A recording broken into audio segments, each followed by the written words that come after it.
ও আমার ভাইরা, তাকায় দেখেন এই যে আজকের ঘটনা। রাজবাড়িতে নূরুল হক নামে একজন, যে নিজেকে ইমাম মাহদী দাবি করেছে, সে মরে যাওয়ার সময়, মরে যাওয়ার আগে একটা ঘর বানাইছে কাবা ঘরের মতো, জোরে কর নাউজুবিল্লাহ।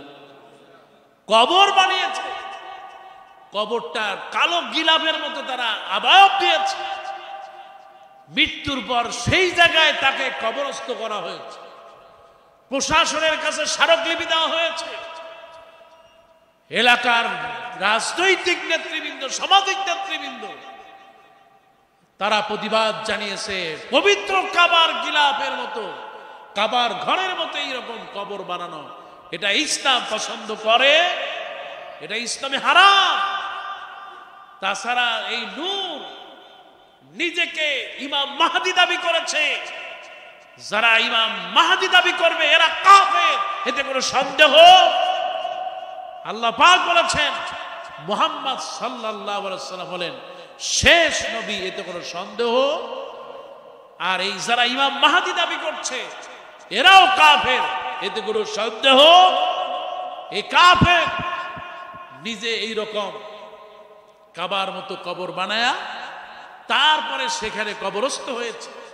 এলাকার মানুষ আলটিমেটাম দিয়েছে, এলাকার মানুষ বারবার বলেছে, তারপরও সেই কবরের উপরের অংশ না ভাঙাতে আপনারা দেখেছেন আজ এটাকে গুড়িয়ে দিয়েছে। শুধু তাই না, ওই যে নিজেকে ইমাম মাহদী দাবি করেছে তাকে কবর থেকে তুলে এনে তারপরে আগুনে জ্বালায় দিয়েছে।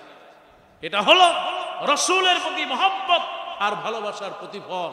যারা আল্লাহ রাসূলের বিরোধিতা করবে, আল্লাহর বিরোধিতা করবে, ইসলামের শত্রুতা করবে, তাদের এই জমিনে জায়গা হবে। তবে যারা পুড়িয়েছেন আমরা তাদের প্রতিবাদ জানাই।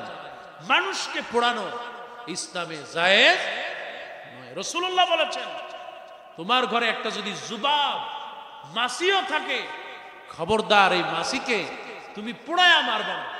প্রয়োজন হয় এমনি মারো, কিন্তু পোড়ায়া মারবা না।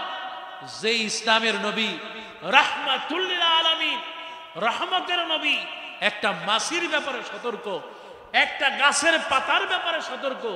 ওই নবী নিষেধ করেছেন কাউকে পোড়ায়া মারা যাবে, মরে গেলে তাকে নদীতে ভাসায় দাও অথবা তাকে অন্য দেশে পাঠায় দাও।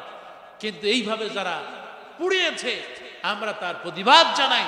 তবে মনে রাখতে হবে, এ নিয়ে যদি কোনো ইসলামপন্থীদেরকে, আলেম ওলামাদেরকে যদি নির্যাতন করা হয়, তাদেরকে যদি মামলা দেওয়া হয়, তাদেরকে যদি জেলখানায় দেওয়া হয়, গোটা বাংলাদেশের টেকনাফ থেকে তেতুলিয়া আগুন জ্বলে উঠবে। কথাটা ঠিক করে এই বাংলাদেশে কোন নাস্তিক আর মুরতাদের জায়গা হবে?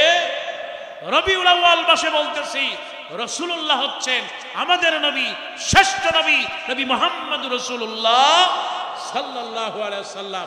নবীর ইজ্জত আর ভালোবাসায় যারা আঘাত করবে, আমরা মুসলমান সে আঘাত সইতে পারবো? আল্লাহ পাক কবুল করুন, বলে আমিন।